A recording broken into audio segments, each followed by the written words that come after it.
Welcome back to On Track GP. It is our review of the Barcelona Grand Prix as well as our preview for the Red Bull Ring. I am joined by Jack. How you doing, Jack? Yeah, good, thank you. How are you? I'm very well. It was a good weekend. Yeah, another entertaining race. We're going to be talking all about the race. We're going to be doing a review of Barcelona. We're going to be doing a preview for the Nürburgring, but also any other news because that's been kind of our recurring theme for the pod for the last couple of races. So first up, Jack, Adrian Newey. Yeah. He's been spotted at Aston Martin. What's happened there?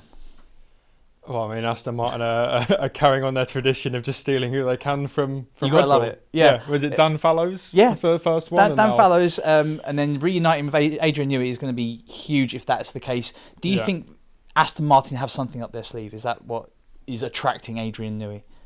Yeah, I mean, every time we speak about Aston Martin, we speak about big budgets and always the potential, and also with new regulations coming in, that's going to have Newey licking his lips. And so if they can promise him, look, here's your budget, here's our drivers, here's what we can put on the table for you, then I can see him doing it. But I mean, given Aston Martin's infrastructure and what they've put in place specifically for Formula One, but also hypercar, there's a lot being put on the table, sort of public knowledge with Aston Martin. Is that something that is going to attract Adrian Newey as opposed to Ferrari, Mercedes, any of the other top four teams?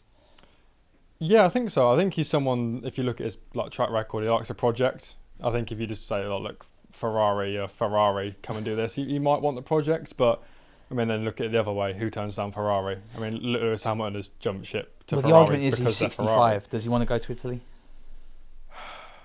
Yeah, so it's a really good point I didn't consider. Yeah. I mean, given the fact that it's not going to be a money thing with Adrian Newey. I mean, Red Bull have been amazing for him, and his list of cars that he has put together is quite ridiculous. Incredible. And to go out on the RB20, no bad thing. I think this might be the start of the decline for Red Bull, the RB20. Yeah. I think with sort of their wind tunnel reduction that they got as their cost cap penalty, I think we're hitting a point now where they might be running out of resources in that aspect a little bit more than the other teams are, which is exactly what's meant to happen. That's like the whole point of the regulations. I think we're just seeing a point where they don't have the research potential anymore, and we're seeing McLaren put theirs to use. Now, I'm not generally a fan of how the FIA do their regulations, but it does seem to allow the concertina effect to happen a lot more against Red Bull. And this is not being a Red Bull stan here. It works really well in terms of competitive racing. That the less wind tunnel time you get, the closer the pack gets. Unless you are Haas or Alpine or Stake. What an incredible team Stake have been this year. So speaking of people that are coming and going, Flavio Briatore is back. What are your initial thoughts before we deep dive into that? I think if there's any team in chaos, it's Alpine. So if there's one thing, you know the old meme of the guy that's got like the chips boiling in the oven and he just sort of dips some more and the flames just go up. Yeah. Just adding chaos to more chaos. So I did do like a sort of backtrack as far back as the Singapore Grand Prix, Nelson Piquet, Pat Simmons, and everything that Briatore, he has never apologised for a single thing he has done in Formula One. He got a lifetime ban, which was reduced in a French court because apparently that is unfair on someone who cheated in the pinnacle of motorsport. He spun in his formation lap. He practiced. He legitimately practiced. But for me, the madness comes from that he could have gone to any other team and he could have sat in at any other team. He's been outspoken against Fred Vasseur. He's certainly had lots to say about Mercedes and Red Bull to a lesser extent. But he goes back to Renault. Is that indicative of just what a dumpster fire, and we'll get onto dumpster fires with McLaren in a minute, but is that the biggest problem with Alpine, is that they are only looking backwards? Yes, but also is tried and tested maybe the way to go when you've tried so many different things and it's just not going your way. You just go, oh, look, this kind of works. Let's just bring him back, see what he can do. But because he's not coming in a limited capacity either. He's coming in as like, I can talk to Renault, I can talk to Alpine. I'm going to be essentially consulting for Bruno Famin. I'm going to be consulting for all the heads of department. It's going to be a Briatore-led team again. Yeah, which is horrifying. Horrifying to think of, but I mean, as content creators, that's amazing. I'm all for it. Yeah, I mean, you got to wonder which one's going to put their car into the wall first, I guess. Yeah. But then neither Ocon or Gasly going to be anywhere near the front for that to be a problem, and Ocon has no issue with putting it in the wall or into his own teammate. Maybe that's why he's gone, because it'd be so inconspicuous. You'd be like, oh, Ocon's in the wall. The other thing to sort of say about Alpine is, with Briatore coming back, does that make it more attractive for other drivers now? Yes, depending on, I guess, your view of him. My thoughts are, given Alpine's interesting celebrity finance structure, shall we say, is Zhou Guanyu a perfect fit now for Alpine? I mean, we'll get on to the sort of the engine talk as well in a bit, which maybe presents a few different options to that. But Zhou Guanyu, 35 million in his pocket. I mean, I know these numbers are always overinflated, but Zhou Guanyu doesn't really have a seat. No, definitely doesn't have a seat next year. Should he have a seat? That is a hard one. It's a hard one. Zhou has never had a car where you go, all right, he's just slow. But in saying that, he's never over-excelled. Like Alex Albon in the Williams has over-excelled in that car. He has overperformed in a huge way. Zhou hasn't done that. Yeah, I mean, he's had moments. I think it was his first race. He went round the outside of the Mercedes in Bahrain. Like, he showed when they've had a car that's capable-ish. Yeah. He's got something, but such a limited bit of I just wonder whether, with the money available, given that he is essentially a paid driver, whether that might be something that Alpine look at. I know there are other drivers that are going to be free agents. I mean, you got the likes of K-Mag that no one's really touching now. No. K-Mag has found new racing lines on every track so far. Yeah. The only guy to pick up every type of penalty going in a Grand Prix, which is, again, amazing. But the last thing to talk about with Alpine is Alpine are going to be leaving Alpine potentially in 2026. Dumpster fire. Yeah, what do you think of that? Yeah, I mean, we were saying just off pod earlier that the Honda could be a chance, and then that opens the door then for Yuki Tsunoda. Does he then go to Alpine? Liam Lawson comes in alongside Ricciardo, and that sort of solves that problem. Because we're saying when Perez was renewed, it's make or break for Lawson. He deserves it, but the doors are shutting on him, so maybe that opens... So many doors are shutting for Liam Lawson. It's harsh. Formula One is the only sport where you go, there is that much talent left off the track, and we're not going to talk about them. We talked on the last pod, all the drivers that are in IndyCar that haven't been given the chance. Felipe Drugovich doesn't have a drive. It's quite incredible. So with that in mind, do you think that Yuki takes the Honda money with him, and then that is sort of the bartering chip? Because Honda are going to Aston Martin come 2026 with the change of power unit. Aston Martin have their drivers? Big question mark, but... Aston Martin have their drivers. Yeah. I mean, obviously, Tsunoda's interesting with his contract. He's renewed? Yes. I believe. Tsunoda's renewed. Tsunoda's renewed. With V-carb. Yeah, with racing balls. That could... Visa Cash App racing balls. That'd be the one time I say that on the pod. Yeah, so his situation's interesting because obviously he's going to stay. He wants that Red Bull seat, but at what point do you look at it like a Pierre Gasly and say, look, I've been in the Red Bull system long enough, it's time for me to forge my own career elsewhere? It does seem Red Bull are not necessarily looking at even their academy, but certainly they're not looking at their drivers that they have readily available and going, we need to utilise young talent. No. I personally, I was a big fan of what Liam Lawson did last season, and for him not to be given a seat, and I mean, Horner basically said, and Helmut Marko basically said, you have a seat next year. Yeah. So is that Danny Rick's seat? Where does he go? Because there is only one seat left. Yeah, I mean, that's where sort of the pay driver thing comes into it. Because again, we were saying off pod that Ricciardo's not a pay driver, but with how much he does for brands and sponsorship and his face and his personality, he pretty much is. So he's really valuable to VCARB.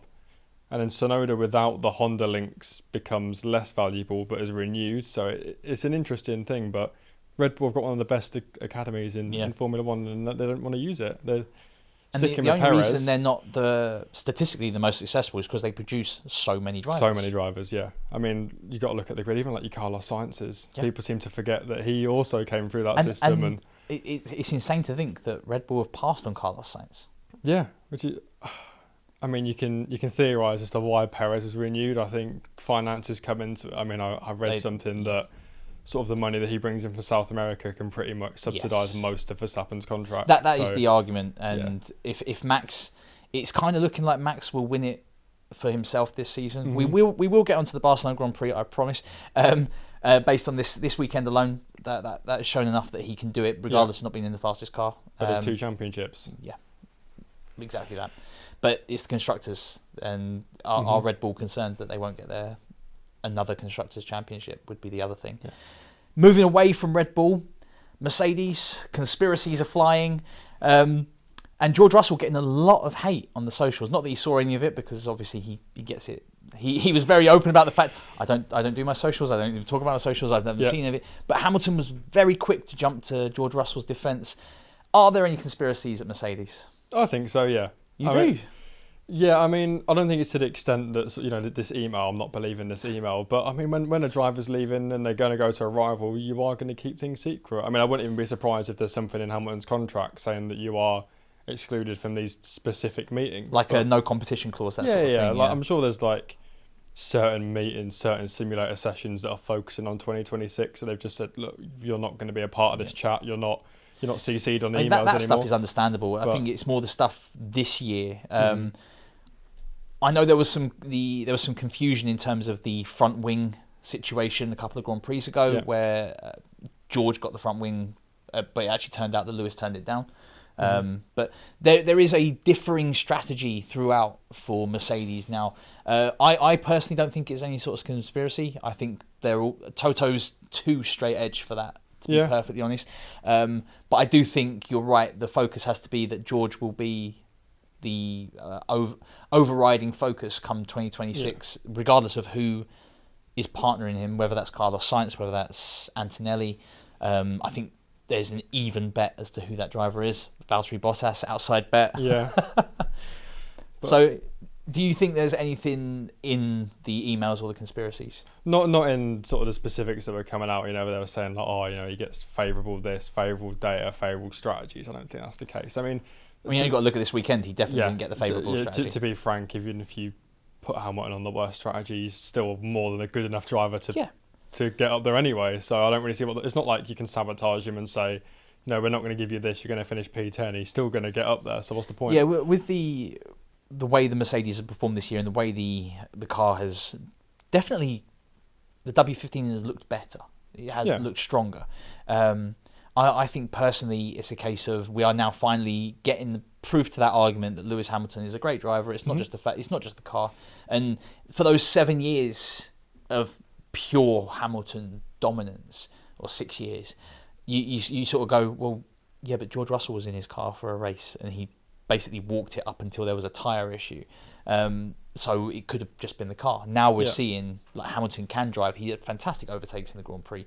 So last thing before we get into our review of the Barcelona Grand Prix, Red Bull's dominance is gone, according to Max Verstappen. Yeah, I mean, he likes to play things. I mean, there is always a storm. You're the one to answer to this.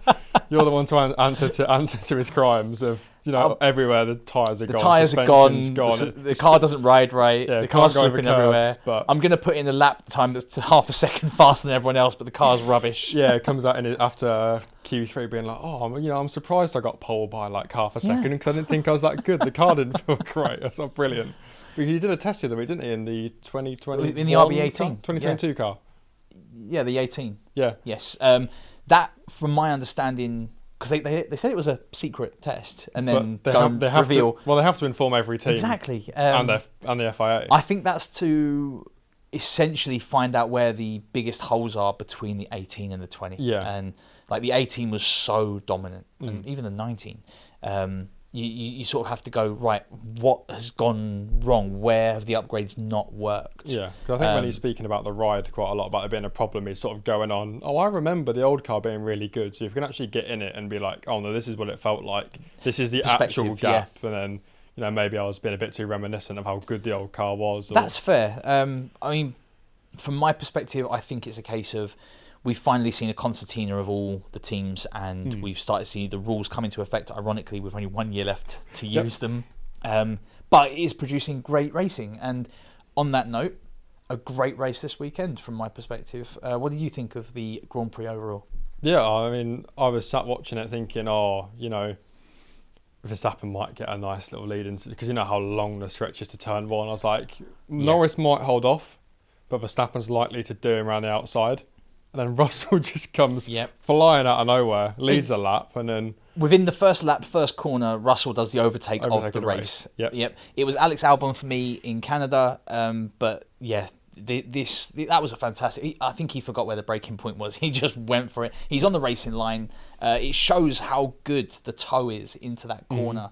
For me, Lando was far more worried about closing the door on Max than actually finding a line. And that definitely, given the fact that he was only 2 seconds off at the end, that's make or break for him there.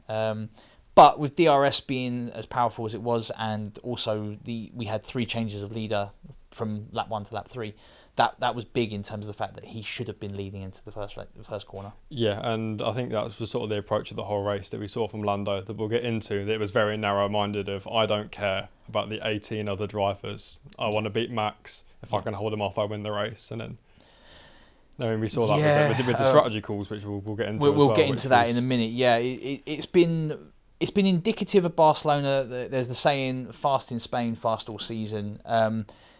Have we turned a corner in terms of the title championship now?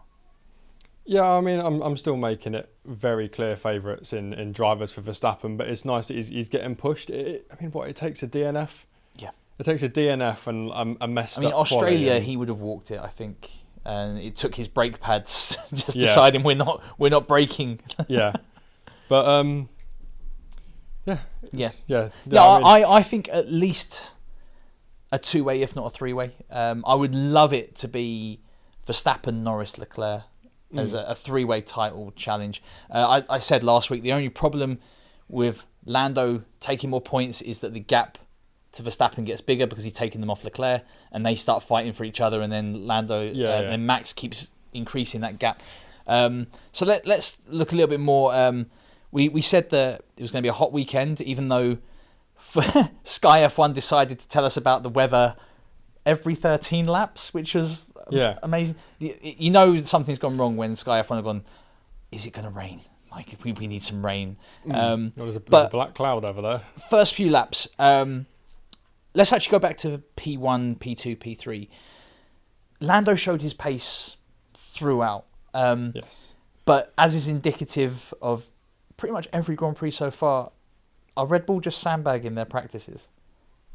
Yeah, I mean, practice you learn a certain amount, but I mean, like, as a Ricciardo fan myself, I look at every practice and go, oh my God, Ricciardo's rapid this weekend. And then we get into quali in the race. It's like, oh, well, his pace was back then, his pace was on Friday. But yeah, I mean, every time I look at the little graphic they always put out at the top 3, I was like, oh, it's Sainz and Alonso and Hamilton, or it's Norris or Piastri. Like, where's Verstappen? And then that seems to be like the recurring question is, well, what's Max doing? And not what Red Bull are doing, what Max are doing, because Sergio is making that RB20 look like a tractor. It's quite incredible. We'll get into some more Sergio Perez hate in a bit, but it's not hate, but it is constructive criticism. Constructive criticism for the guy who's got 2 more years in a Red Bull seat. Yeah. Then we got to P2. Hamilton surges to the front and looks like, again, Mercedes are back, and it looks really good. Only for the McLarens to go, actually, this is our one this year. Yeah, we've got this. Mercedes aren't a credible threat this year. I think that they'll be in and around, but it's either the longevity in the Grand Prix or question marks over the fact that Russell always seems to have a mistake in him. Granted, the mistake this weekend was the pit. As opposed to him, 4.8 seconds. It's a long pit stop. Max Verstappen can stop 3 times in that time. Yeah. Yeah, I mean, it's just when everything seems to go right. I mean, they were saying last week that it's such a balanced circuit that they were really looking forward to come into Spain. It was going to be a circuit they can really see truly where they are, because they've had a few really high weeks, a couple of low weeks. It's like, this will be the one where we see where we're at. So I think all in all, it's actually a good weekend for them to see that they might not be fighting for wins just yet, but they're definitely in the podium shout going forward now. That's a great thing, and the more competitive the front of the grid becomes, the better. Especially when you look at what Russell was able to pull out of the bag. Granted, Max Verstappen was very kind to give us 2 laps of Russell in front before he decided enough. Loved that from Max's engineer as well. Yeah. If you're going to do it now, and then 2 corners later. Yeah, cheers.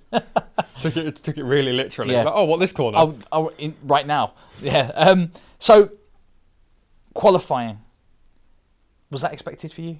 No, not at all. I mean, starting from, obviously, Q1, I was looking at the upgrades on the V-carb, the racing balls, and I thought, those really constructive upgrades. I thought these upgrades could be nice. This could be maybe even a double Q3. This would be nice. And then straight out. Yep. See you later. They looked closer to Sauber than Red Bull at this point. Yeah. I mean, we went, talking about RB, we went into this season going, surely they just use the RB19 and they'll be competitive. Yeah. And it just hasn't, whatever the reason, it's not coming together for RB. What do you think is the biggest problem at that team at the moment? I think uncertainty doesn't help with the driver situation, but also there's a point where when you use an old car but you don't have the full understanding, because there's limits of what you can share, whether they are the same team or not the same team, same family, but there's limits of what you can share, and obviously there's limits of what their engineers know that obviously Red Bull do. So I think they might have hit a point where they've got the shell of this really good car, but as the to how they upgrade runnings, they're not quite as clued up. It's what we saw with Aston Martin, I think, sort of 2 years ago and last year, where they had this, what do they call it, the green ball, but then didn't quite understand how to develop it the way that everyone else did. It was everything after Monaco, which again, Sergio Perez has always been incredibly helpful in terms of helping other teams. Yeah. Here, look at the underside of my car. It's all well and good, because Williams came out and said this, it's all well and good knowing what something looks like, but putting it into actual practice there's theory behind it. Hugely different. Yeah. And Adrian Newey will keep those Venturi tunnels very close to his chest, and how he utilises ground effect. Teams are getting closer. I think McLaren made no qualms of the fact that they were following the Red Bull pattern in that sense. And the new wind tunnel as well has been massive. It's huge. Sort of 3 years overdue. It's been huge for them. And it's good to see a prestige team back at the front doing that. And speaking of being back at the front, Lando on pole, the perfect lap, he's calling that. And is it now a case of, for a driver to beat Max Verstappen, not necessarily Red Bull, but certainly to beat, you need to pull together a perfect weekend? Yeah, it needs to be perfect. And one thing I was going to ask you about as well is a lot of people say that Verstappen was very rash when he was younger, and it sort of took until he got that first championship out of the way that all this sort of dirty driving and the mistakes, the binning it in the wall on a good quality lap, that he sort of got over that and then really matured. Is it sort of the same thing with Lando now, where he's got that first win out of the way and it's like woomph, like pressure off the shoulders? I think good qualities. The missed opportunities that he has in his career so far, and the nickname and all that sort of stuff. I kind of liked Lando no wins. I thought it was brilliant, but he didn't sign for you. I would have loved it. I genuinely would. As much as being a Red Bull fan, and much as I try not to berate Sergio Perez, because Richard made a fantastic point last week. These are the best drivers in the world. Yes. Like, regardless of if you're a Lance Stroll, a Zhou Guan Yu, or Sergio Perez, you're in the top 30 drivers in the world easily. Yeah. And it's madness to think that you can berate someone for doing the Barcelona circuit in a 1 minute 12 or it's insane to think that. Excuse me, I'll just cough up the weekend. So with that in mind, we get into the race, and it was a 1 minute 11. Sorry, not even 1 minute 12. 1 minute 11. It was the perfect lap. Yeah. Really good. Mercedes being up there and being faster than Ferrari. A Ferrari on a downward spiral? I mean, two bad Grand Prix in a row. I was thinking about Lewis Hamilton, and it's early to say that, you know, the trajectories have swapped and that he's going to go to Ferrari and he's going to go down and they're going to go up. Well, Toto did say and then you're Russell's going to be win at the like back. 5 races, and then it's too early to say that, I think, but I think they'll be somewhat worried that they're sort of just starting to drop out, because what they don't want is Mercedes and McLaren to get to the Red Bull point and they're sort of that category below, because then you're in trouble. Yeah, I think the biggest thing about the 26 regulations are that if you don't adapt, you're going to fall away very quickly. And we had that with Renault with the with the hybrid era, that they couldn't adapt quick enough, and the failed Lotus experiment, a terrible car that had to be resurrected by Renault themselves. So it might be that Ferrari is sort of thinking we need to have an eye on 26 because maybe Red Bull and Mercedes are that much further ahead of them. But that's discounting McLaren. Yeah. And we can't do that now. So let's get into it. Lap 1. What was the highlight for you? Just seeing Russell just bomb it around the outside, it was absolutely cool. I mean, they were saying all before, sort of like the race preview, was that you can get a really good toe, so might he play a part in the front too? I don't think anyone expected him to just fly around the outside. No, it was absolutely brilliant. And it was great for him, for George Russell as well, to show some real racing and to really sort of pull it out of the bag. I was blown away because Norris is thinking about Verstappen, and he's closed the door. He's put Verstappen on the dirty side of the track, but in doing so, he's on the dirt as well. So he's just left the racing line open. Yeah. And when we sort of look towards like sort of lap 66, and Lando Norris is closing that gap. He closed 8 seconds down to 2. He did a great job, but that first lap is indicative of those decisions. Those minute changes are huge for the race. Yeah, I mean, if he doesn't push him on the grass and then Verstappen gets him into turn 1, he's then got a whole lap and he gets DRS enabled, and then there's a fair race on. But I think it's a bit like the football analogy where you say, you got the star player, someone just doubles up and then everyone else is free, and that's sort of what Verstappen's so good. Everyone's so worried about getting him out of contention that you forget that you've got two Mercedes in the slipstream behind you. I think the whole maturity thing has started to happen now, much like the you said about the Max Verstappen thing. It might be a case of not enough experience at the front of the grid for Lando. Lando really, for me, needed to just focus on being first into that corner, not focus on closing off Max. Mm-hmm. Max has the best launch time in Formula 1. Like faster than half a blink of an eye. That's how fast his reactions are, which is insane. I think Norris has got a lot of pride as well. I think it's like, yes, there's obviously a longer race, but I don't want him to get past me into turn 1. I want to nail this start, and that's what I'm focusing on. So I think maybe the maturity's come in. The pride is still very much up here that needs to maybe just be set aside sometimes, but I mean, it's understandable. So we come out of corner 1. George Russell's in the lead. Yep. Lando's in third. It's an awful opening corner for him. It was a recurring thing throughout the race. He was left a lot to do several times. He did it, and I think that's indicative of how good the McLaren is now. He had to make his way through both the Ferraris and the Mercedes towards the end of the race, but he keeps leaving himself too much to do. Whereas lap 3, DRS is open, and Max sails off into the distance. Was it a case of that was the Grand Prix done from there? Could things have gone differently? I think that's obviously being a 2-stop race. There was still so much room for strategy, and I think, or a 3-stop if you're Sergio. Yeah.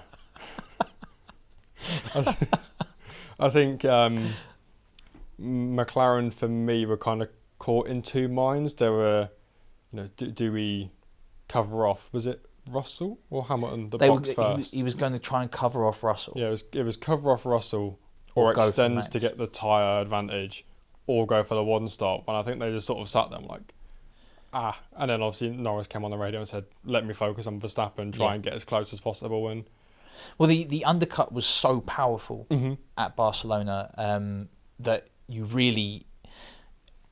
Mercedes could have had a great undercut, but Russell's pit stop was like one of the it was almost as bad as an Alpine pit stop. And that's saying something in terms of quality. Again, Mercedes doing a Ferrari and showing that even with a strategy, you just can throw it out the window. But that undercut, Norris probably should have taken that and gone longer. I know that he gave himself 6 laps better tyre quality on a high deg track, but those 6 laps meant that he would have to have gone to like lap 68 or lap 70 in order to catch. I think he would have caught Max. There's always a question mark with Max at the front. Is he just managing the space, managing the time, or is it a case of he's being caught? Yeah, because you've also got to think that obviously he had the 6-lap advantage, but he was spending those 6 laps behind Ferraris and trying to race through Mercedes. So he's using them tyres, whereas Verstappen's staying off the curbs. He's just chilling. His tyres probably would have been in a better state coming into the race anyway. So McLaren called that their plus 10. which was an interesting strategy to go with. Yeah. By the time McLaren had made that call, Aston Martin had already made their way to P12 and P14. Are they going backwards? Yeah. I think they're at a point, like we were saying earlier, with all the changes that come in 2026, the engine changes. They're just sort of, we took the green ball. We used all of everything that Dan Fallows could give us. Let's see it through, see where we're at, and then see if Lance Stroll can lead us to a title fight in 2026. Amazing. So lap 16 and lap 18, Russell pits. He blinks first and pulls out a 5.3 second pit stop. Again, it's not George, his fault. But what is going on with Mercedes? Well, it just seems like every time they crack something, there's always just that tiny little thing, like the teammates bickering or the pit stop. But I think they'll be pleased with how it's going. But things like that, you don't see that from Mercedes. I mean, if you went back through maybe 2014 to 19 and looked even how many Rosberg, slow stops they did, you probably no. They were military precision. So a bit laissez-faire from Mercedes. We get up to lap 19 after Max Verstappen gets a 1.9 second pit stop, which just in itself puts you so much breathing space between him and the Mercs. But what was really important is the lap later he takes Piastri. And that really does set him up, because I feel like McLaren should have been on the radio saying slow Max up. Piastri and Max weren't in a fight. It was a overtake for position, but they weren't racing each other.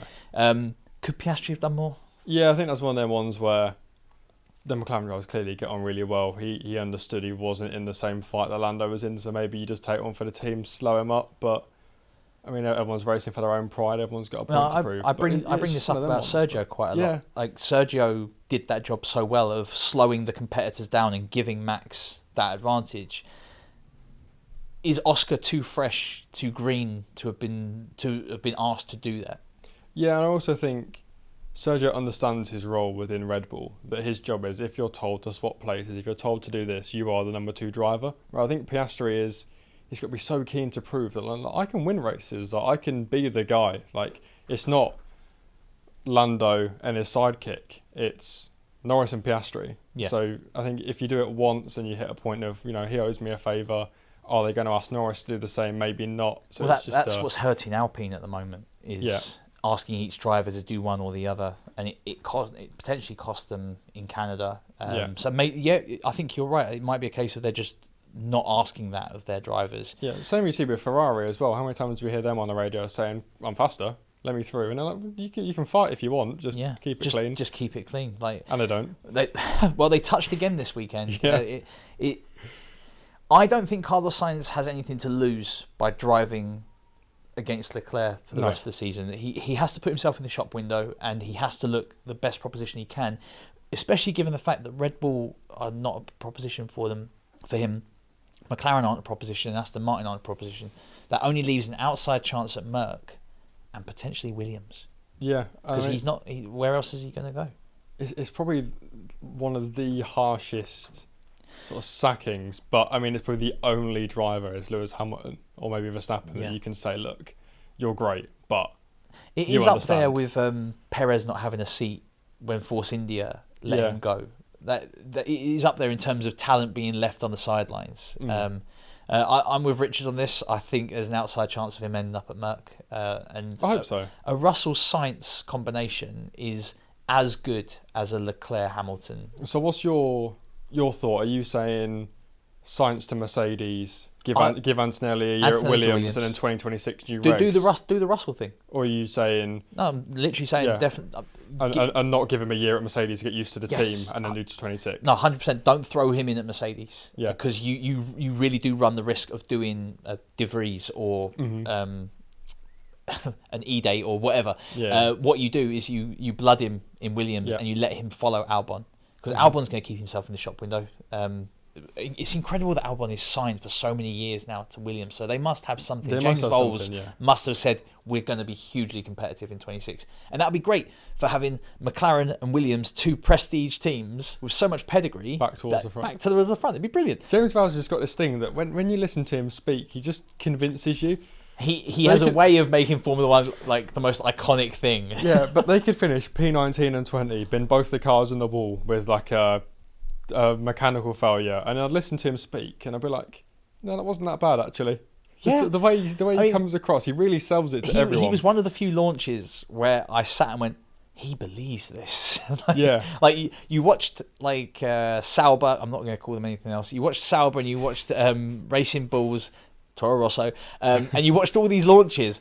No one believed anything they were saying, apart from Komatsu, who believed they were going to be rubbish. He believed Haas were going to be awful this season. Yeah, we're going to have fun. But James Vowles, he was like, we've got something here. We're developing something. They went for that walk through the factory, and it was like this. We're building something back based on what Williams put out. And I genuinely think Williams have something up their sleeve come 26. Yeah, even sort of like Drive to Survive, as edited as it may be, as edited as it may be, when you watch sort of the conversations between James Vowles and Albon, he's really selling it, and I believe it. Yeah. I don't know how to drive an F1 car, but give him the shirt you're doing. Yeah. Shout out my dad for donating me a shirt from 10 years ago. So we get to halfway through the Grand Prix, lap 35, and awesome racing.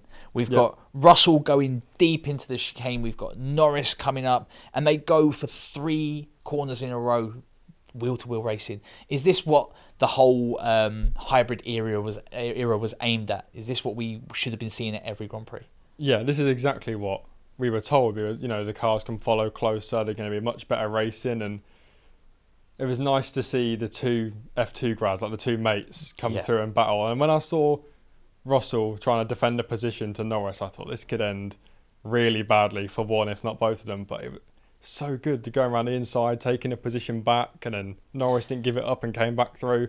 I'm going to throw some shade at Silverstone now and the mouthpiece that was coming out about Verstappen's dominance and there's no British drivers and that's what's killing Silverstone. We have got Lando Norris and George Russell at the front fighting wheel to wheel. We have got British drivers doing great stuff in Formula One. Yeah. That argument does not resonate with me. You've got Lewis Hamilton going to probably the most iconic Formula One team of all time. Yeah. In the top 5, you had 3 British drivers. Yeah. Incredible. Albon should be there if he's in another car. Yeah. Like Albon in a Red Bull would be there. It's one of the most talented drivers on the grid. I think if you put them all in go-karts, you'd have a British podium. Yeah, so I am going to throw some shade at Silverstone and say maybe don't make it thousands of pounds a ticket. Maybe actually make it that I couldn't just go to Hungary for less than the... I could go to the Nürburgring, hotels, travel, 3-day pass for less than a 1-day ticket to Silverstone. Yeah, and I've been to Silverstone as well and managed to get quite a nice price ticket. But I was looking at this year, I was like, no, I might give it a miss. It's got nothing to do with Verstappen. It's got nothing to do with Red Bull dominance at all. So Silverstone, sort your game out. I'm not having that at all. And the British drivers at the front is great to see. And like you say, they've come through. They've got pedigree. These aren't paid for drivers. These are very good quality drivers doing a great job. And then we get out of turn 7 and Norris is ahead. And like you said, Norris's game plan now, single-minded.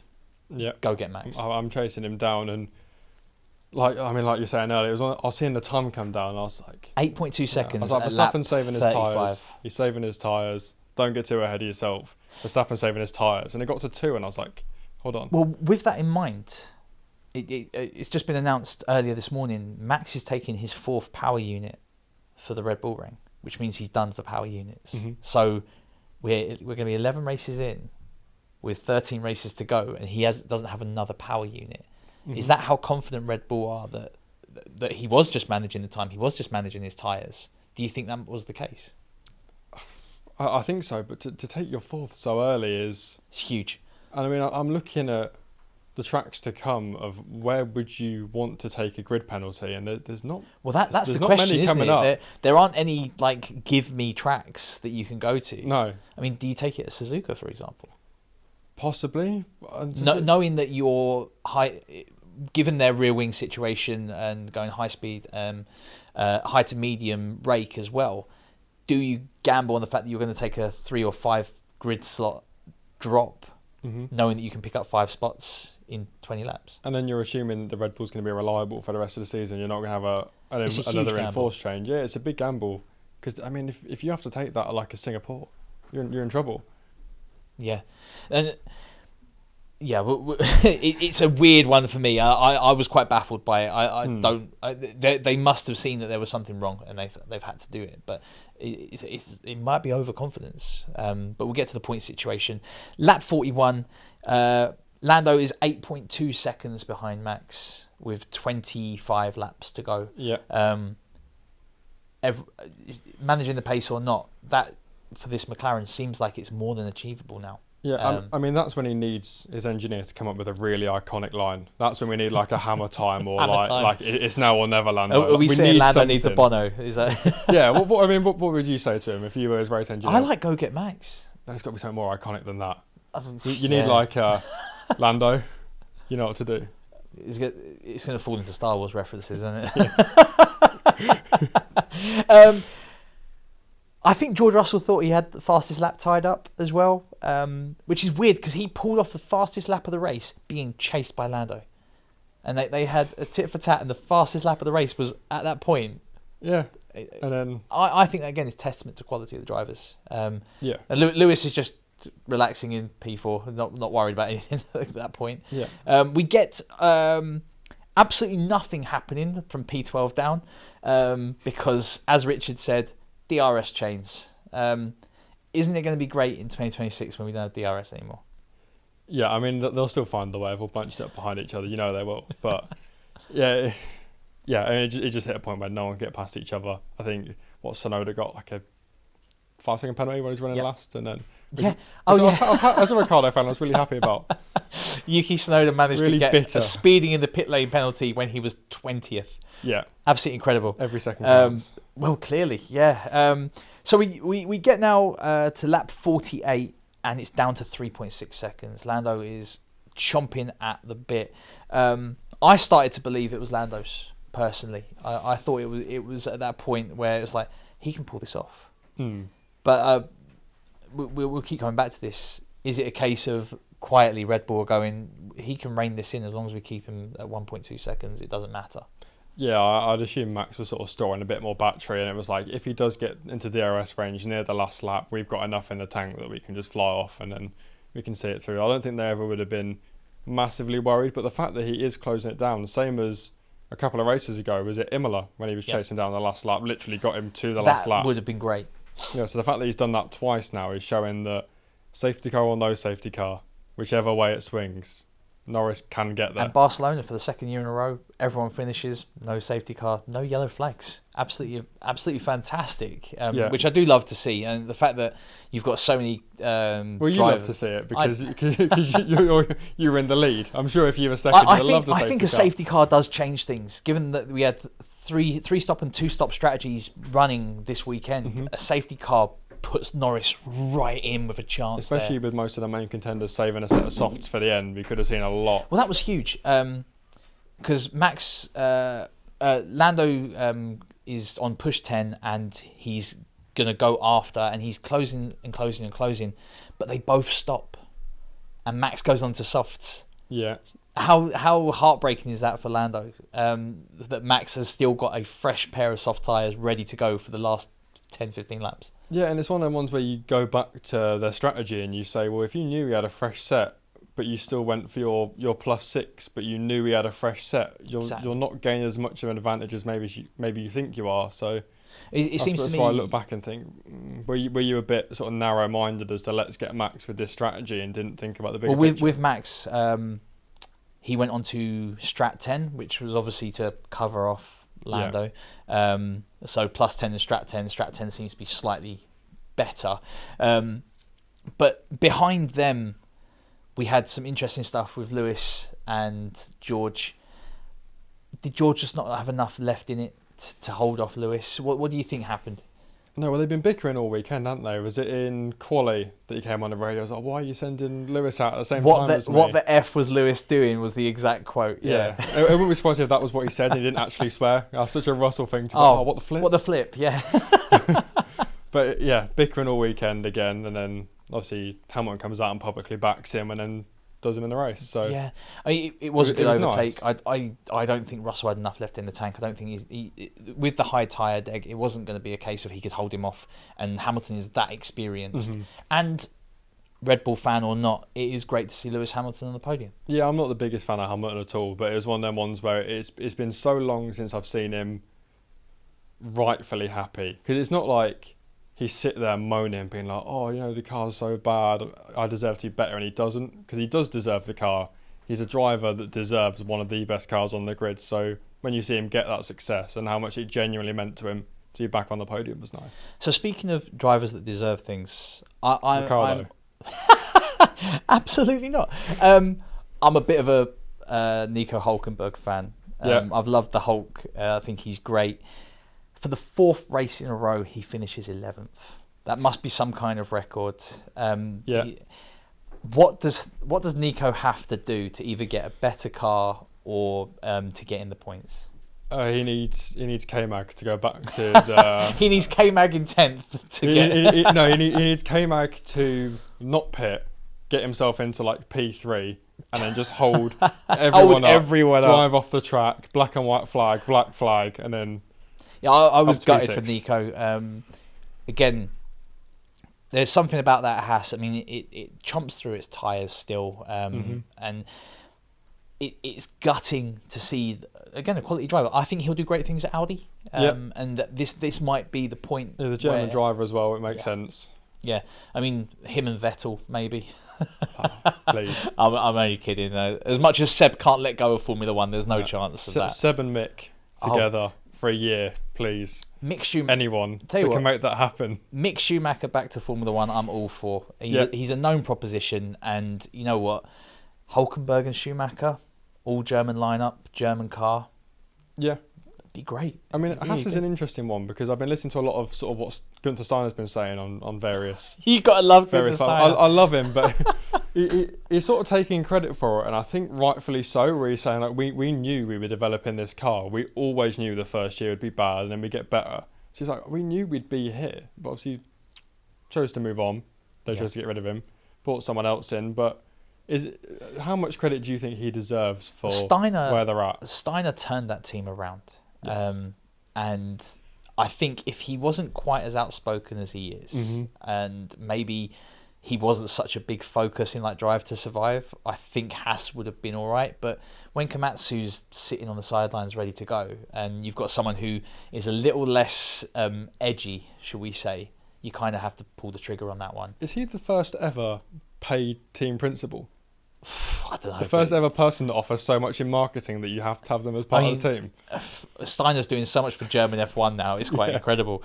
So that Max brings it home. It's a hat-trick of Spanish Grand Prix wins. He's getting close to Lewis's record at the Spanish Grand Prix now. He's getting close to a lot of Lewis's records as it happens now. Is it Max? Is it the car? What was it that got him over the line this weekend? It's Max this weekend. I think a lot of times before you could say it's the car, but I think when you see the deficit that Sergio Perez has got to him, as much as we like to speak about how poor Perez has been, I think a good chunk of that gap is purely just Max's driving. And I think if Perez is in the same position or anyone else in the same position, they get caught by Lando. Yeah, Lando closes him right towards the end. Race management, tyre management, just an overall solid performance from Max across the board. And I want to ask you as well, just because I've not asked you about this off pod. So, if he wins the championship this year, where does he sit for you? Oh, he's in the debate. What? Because I have my Lewis Schumacher category locked off. He's not there. That's interesting. That's my top. But well, me and you are very similar because second we both love the golden era of Formula One. We've talked at length about Schumacher and Hakkinen, and like the Ferrari McLaren battles of like the late 90s, early 2000s, and that sort of changed when we lost the V12s. And for me, Max wins it this year. He's in his words, he's on the F1 Rushmore, I think. Yeah. How many are on Rushmore? Four. Who are your four? So it'd be Schumacher, Hamilton, Fangio, and Max would be, but there's also there's lots of arguments for Vettel's, but Vettel is like, yeah, but Vettel did it for 4 with the best possible car and then couldn't do it on the 5th year. Yeah. So that's my argument for Max and then the as well. Ferrari experiment, but yeah, but then you hit a point with Max of, whereas Lewis, even in technically a non-competitive car, continues. Schumacher did it in 2 different cars and had a gap and came back and did a decent job at Merc. That is the difference between a driver that's just got the best car and a driver that is the epitome of their sport. So Max is getting there, but with Lewis and Schumacher, like you say, locked off. And how many championships does he need to hit that category? Are you saying he's got a match to 7? There's nothing he can do. There's no arguments. Yeah, Schumacher did it in two teams. So did Lewis. So already that's a defining characteristic. Potentially Lewis could do it with 3, and he could get his 8th title with Ferrari. That would be that's the romance. As much as I'm not a Hamilton fan, I would love to see that. Absolute romance. That's what I wanted to see with Vettel. Obviously, it didn't work, but so yeah, I think, as harsh as that sounds, and given that the sport is hyper competitive and the regulations changed so much more now than necessarily when Schumacher was racing, he has to have 7. There's no argument there. Yeah, I agree.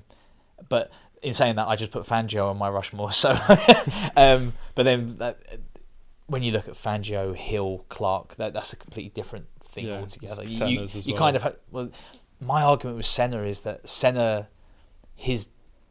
because Senna got cut short, he gets it based on what could have come, not necessarily all the stuff, because he changed teams before his death and he was doing great things in another car, so he was setting that precedent but never got there. Whereas Schumacher, amazing in Benetton, incredible at Ferrari, and just dominated. And Lewis took the huge gamble of going from a car that he knew to an unknown quantity in Merc and nailed it. Absolutely incredible. Yeah, and you hope that he's not doing the same thing with Ferrari as we saw with Schumacher. I know Schumacher went away and came back, but the same principle of just changing teams and just making almost not overstaying his welcome. That's harsh for such a legendary driver, but just sort of being like, I kind of want to drive for this team. And then I think the only driver that has come back where you go, this is deserved, is Alonso. Yeah, like Schumacher didn't need to come back. He done his thing, and that was fine to walk away. Do you think if Lewis got his 8th in Abu Dhabi, he goes? Lewis is the greatest of all time. But do you think he goes and doesn't do the Ferrari experiment if he's 100%. Got the 8th and just goes 100%? In fact, 40.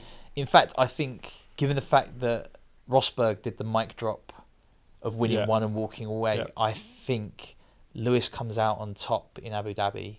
That's 8. No one's matching that walk away. I think he goes in 21. Just says that's I done. Don't even want to. Yeah, well, why wouldn't you? And also, a different fire got lit under Lewis after that.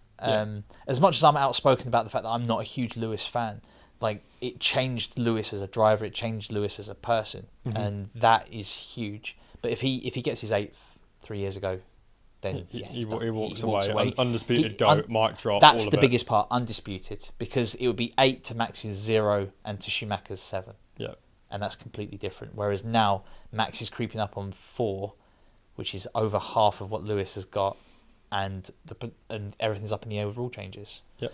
So we'll wrap up the Barcelona Grand Prix. I'm going to chuck some shade your way. The V-Carb 01. How good is that car? It's not great. It was a rough really weekend, nice. right? Yeah. I thought, they're just going to use sort of last year's Red Bull. It's going to be great. And Ricciardo's going to have a great time because he knows the Red Bull really well. He knows the sort of the family. He knows the characteristics of the Red Bulls. He's going to really impress. He's going to get the Red Bull seat. I'm going to be really happy. But instead he's putting on a show in practice. And then the cars that they are battling with at the moment, what is going on at Sauber? I mean, I think we actually said this exact same thing sort of 2-3 weeks ago. They don't seem to be getting any better. No. Like, it's not even at a point where it's like, they're fighting for a point this week. That was a nice weekend. I'm incredibly surprised, given the fact that Valtteri is one of the most consistent drivers in Formula One, and he can't pull anything out of that car. No. In stark contrast, given the fact of all the turmoil off the track, Alpine have a good weekend. Yeah, double points. Yeah, double point points. weekend. Ocon and Gasly managed not to touch tyres. Yeah, didn't argue or anything. But Is this the case now that Alpine have found enough weight drops from having no paint on their car that they can actually be competitive? Yeah, I think they've hit a point where, like McLaren a couple of years ago, where they were so far below sort of where they'd set par for where they should be at the start of the year. They're maybe now creeping to where they expected to be at the very start of the year. They're just massively behind schedule. And I think Ocon's future being decided is sort of, you've not got as much to fight for now. So obviously you've got to put yourself in the shop window, but don't go crashing into Gasly because he's got a seat you haven't. Yeah. It's just not going to come across well.